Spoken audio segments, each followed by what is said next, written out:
Begini maksudnya.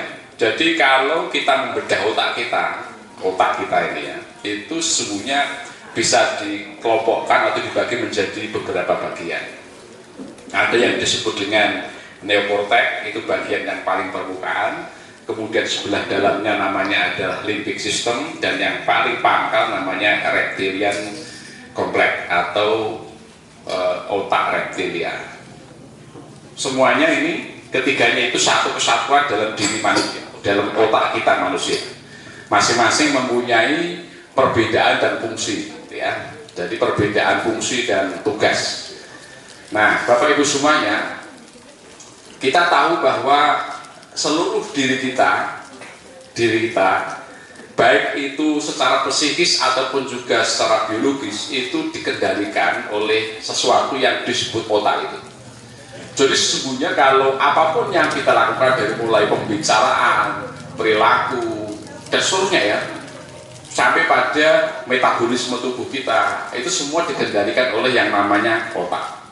Jadi kalau digambarkan itu, manusia itu seperti alam semesta mikro atau alam semesta yang kecil.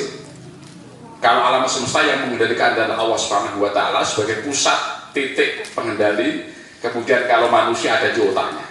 Sehingga seluruh apa yang terjadi dalam diri kita itu semua dikendalikan oleh otak. Jadi kalau ada sebuah perilaku, entah itu baik atau buruk, mesti berhubungan dengan otak itu sendiri.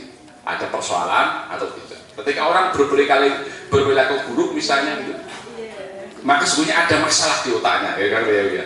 Kalau ada orang yang berbuat baik, ya mesti ada sesuatu yang di situ mendukung atau mensupport orang berbuat baik di otaknya.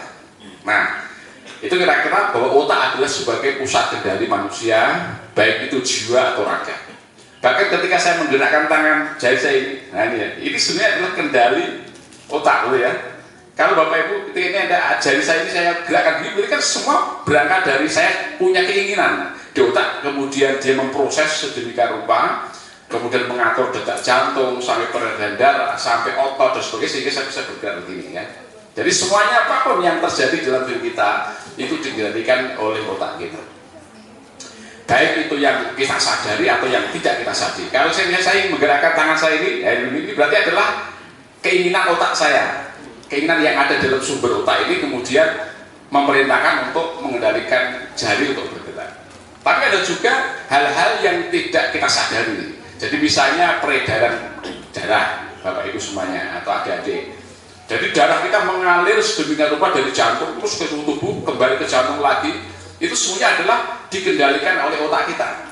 Tapi itu tanpa kita sadari. Karena itu semua berjalan secara otomatis, gitu ya. Dan sebagainya, semuanya hal yang berhubungan dengan jiwa dan raga itu dikendalikan oleh yang disebut dengan otak itu.